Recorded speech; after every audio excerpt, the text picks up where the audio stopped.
안녕하세요. 대만 살던 아저씨 태산입니다. 과학자들은 끔찍한 태양의 예언을 발표했습니다. 노스다다무스의 예언, 제세기 프랑스어 버전에는 태양에 대한 두 가지 표현이 있습니다. 하나는 태양신을 뜻하는 솔, 다른 하나는 태양, 즉 행성을 뜻하는 솔레일입니다. 솔로 태양을 표현할 때 노스트라다무스는 항상 경건과 존경으로 가득 차고, 솔레일로 태양을 표현할 때는 매우 복잡합니다. 즉 태양이 신의 의미로 나타날 때는 3차원 시공간을 초월한 천상의 출현을 의미하고, 행성의 의미로 나타날 때는 3차원 시공간에서 지구와 태양 사이에 일어날 이동에 대응하는 것을 의미합니다. 그렇다면 태양은 신일까? 아니면 평범한 행성일까요? 오늘은 태양에 관해 이야기하겠습니다.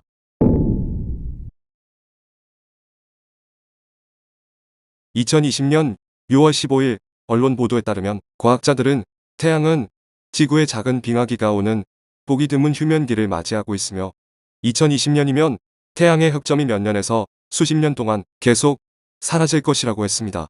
영국 천체물리학 박사 발렌티나 자르코프 교수와 그의 연구팀은 2030년경 태양 활동이 60% 감소할 것으로 예측했습니다.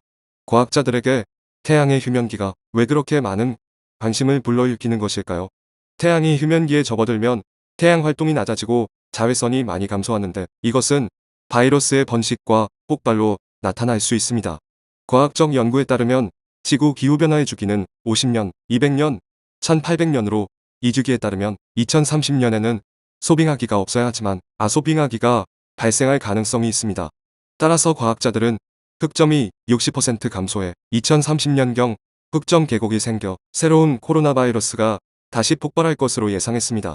공교롭게도 2017년 8월 물리학자 호킹은 2030년 태양이 휴면 상태가 되고 지구에 소빙하기가 시작하면 지구 종말의 전조라고 예상했습니다. 호킹의 예언으로 2030년은 또 다른 종말 예언의 시점이 되었고, 예측 불허의 기묘함이 가득한 해가 되었습니다. 그렇다면 호킹을 비롯한 과학자들의 2030년 예측은 사실일까요? 이번에는 태양을 이야기하겠습니다.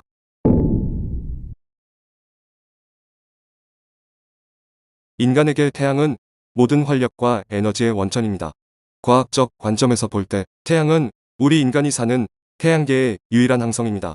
지표면에 서서 육안으로 태양을 관찰하면 태양의 크기를 짐작하기 어렵지만 실제로는 정말 거대합니다. 태양의 부피나 열은 태양계의 모든 별에 중요합니다. 태양계에 있는 별들의 지배자라고 할 수 있습니다. 태양의 부피는 지구를 130만 개를 합한 것이며, 질량은 지구의 333만 대에 달해 전체 태양계 질량의 99.86%를 차지합니다. 다시 말해 태양계의 모든 소행성대, 작은 천체, 모든 우주먼지 등을 합한 것이 태양계 질량의 0.14%에 불과한 것입니다. 태양계에서 태양이 미치는 영향은 매우 커서 태양이 재채기를 한다면 태양계 전체가 불타버릴 것입니다. 그러면 태양계 전체는 곧 고요해질 것이고 숨을 죽일 것입니다. 태양의 작은 변화 하나하나가 지구 생태계의 변화를 이끌며 인류와 지구의 종, 생태 환경에 큰 변화를 일으킵니다. 태양은 지구에 어떤 영향을 미칠까요?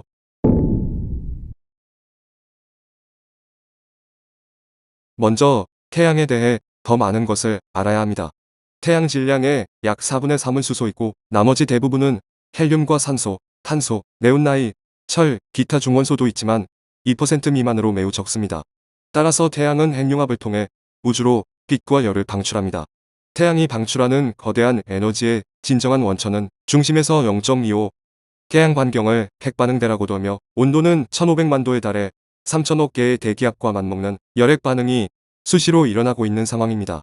아인슈타인의 E는 mc 제곱 공식에 따르면 1초에 태양이 분출하는 에너지는 6억 톤의 수소가 열핵융합 반응을 거쳐 5억 9600만 톤의 헬륨과 400만 톤의 수소 에너지를 방출하여 1초마다 히말라야산 하나가 방출되는 것과 같습니다.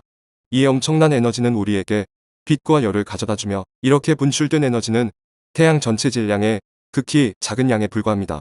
태양이 1초에 뿜어내는 엄청난 에너지는 역사상 인류가 사용한 에너지의 총량을 커버할 수 있을 정도입니다. 태양이 핵융합으로 에너지를 분출하는 과정에서 수소와 헬륨이 플라스마로 변해 치명적인 방사선 폭풍을 일으킵니다. 플라스마 자체가 균일하게 회전할 수 없으며 태양 자기장과 중력에 이끌려 코로나 루프와 돌출부의 훌륭한 광경을 만들어냅니다. 코로나 루프와 돌출부를 통해 플라스마를 지지하는 자기장의 구조를 관측할 수 있습니다. 태양 표면에 세워진 플라스마 아치 모양의 코로나 루프와 돌출부는 마늘뿐만 아니라 거대합니다. 얼마나 클까요? 아치는 목성만큼 큰 별이 들어갈 수 있는 크기입니다.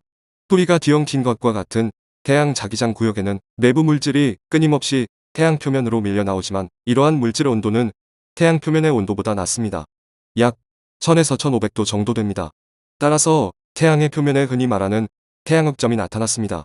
태양흑점은 밖으로 분출하는 운동을 하며 자전도 합니다. 흑점의 자전이 태양 자기장의 왜곡과 상호작용할 때 거대한 에너지를 분출하는 태양 플레어가 생성됩니다. 하나의 플레어는 100만 개의 화산이 동시에 분출하는 것과 같아서 폭발하면 태양 폭풍이 일어나게 됩니다. 태양 폭풍이 초속 1400km의 속도로 몰아치면서 지구에 도달하면 대기 전류를 일으켜 지표면 전선과 송전선이 요동치게 됩니다. 태양 폭풍이 충분히 크면 지구의 인류에게 어떤 영향을 미칠지 상상해 보십시오.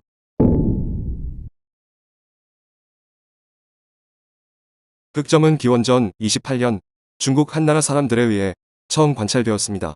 한서 오행지의 성제합병 원년 3월 해는 노랗고 흑기가 동전만큼 큰데 태양의 중심에 있다 는 기록이 남아 있습니다. 1826년 독일의 약사이자 천문학 애호가인 하인리 슈바베는 흑점의 수를 기록하기 시작했으며 흑점 지도를 그렸습니다.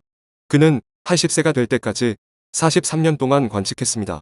그는 태양 흑점의 활동 주기는 11년이고 흑점의 수가 4에서 5 불락만큼 많다는 것을 발견했는데 흑점 극대라고도 합니다.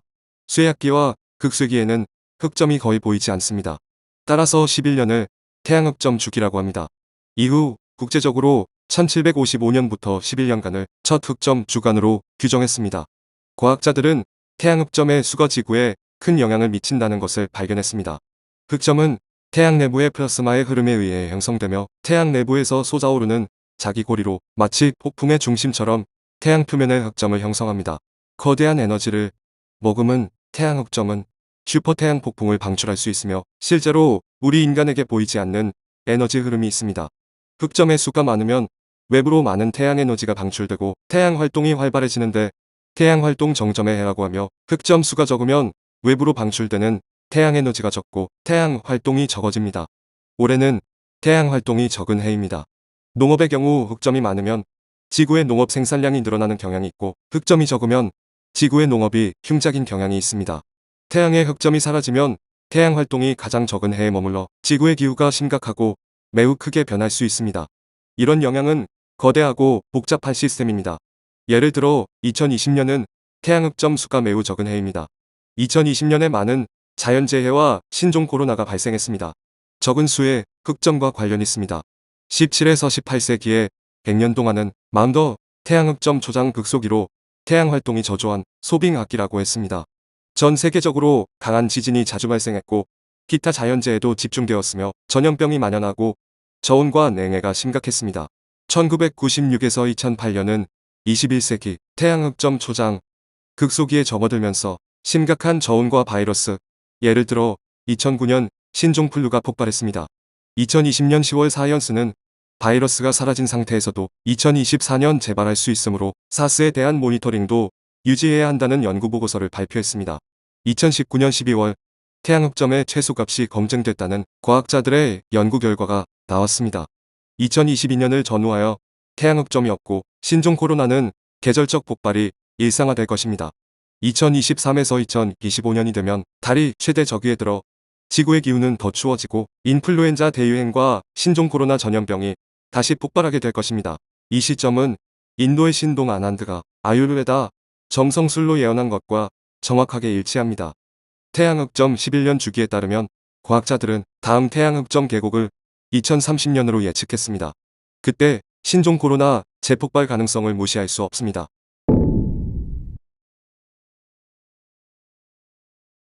태양 흑점 극소기와 상대적인 것은 태양 흑점 극대기입니다.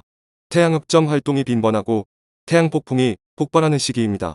태양에 많은 흑점군이 나타나면 지구 자기장에 영향을 미치고 자기 폭풍 현상이 나타나 나침반이 마구 흔들려 방향을 올바르게 표시하지 못합니다. 비둘기는 길을 잃고 무선 통신도 갑자기 끊기거나 항공기, 선박, 인공위성의 안전운항, 텔레비전, 팩스 등 인류에게 심각한 위협이 됩니다. 가장 최근 태양흑점으로 인한 태양폭풍은 2012년이었습니다. 이 시점은 공교롭게도 마야의 종말이 온 시점과 일치하여 당시 전 세계가 긴장했습니다. 2012년의 태양폭풍은 정말 예사롭지 않았지만 신기하게도 기적이 일어나 지구는 살아남았습니다. 그 기적이란 무엇일까요? 2012년 나사는 태양폭풍 촬영 중 우연히 태양폭풍이 폭발했을 때 지구보다 큰 물체가 태양 옆에서 태양폭풍이 방출하는 에너지를 끊임없이 흡수하고 있는 것을 발견했습니다. 어떤 사람들은 에너지를 흡수한 것이 아니라 위기를 해결하고 지구와 인류를 구한 것으로 생각합니다. 그렇다면 의문이 하나 생깁니다. 누가 태양의 초핵융합 에너지를 흡수할 수 있는 초능력을 가질 수 있을까요? 외계인일까요? 아니면 다른 고층차의 생명이 도와준 것일까요? 11년 태양흑점 주기에 따르면 다음 흑점 극대기는 2023년으로 예상됩니다. 더욱이 최근 관측에 따르면 흑점 활동은 이미 시작되었다고 합니다. 그렇다면 흑점 극대기와 함께 어떤 일들이 일어날까요? 인류는 2012년처럼 운이 좋아 구원을 받을 수 있을까요? 지구를 구한 보이지 않는 거대한 힘은 구세주가 아닐까요? 오늘 영상은 여기까지입니다. 감사합니다.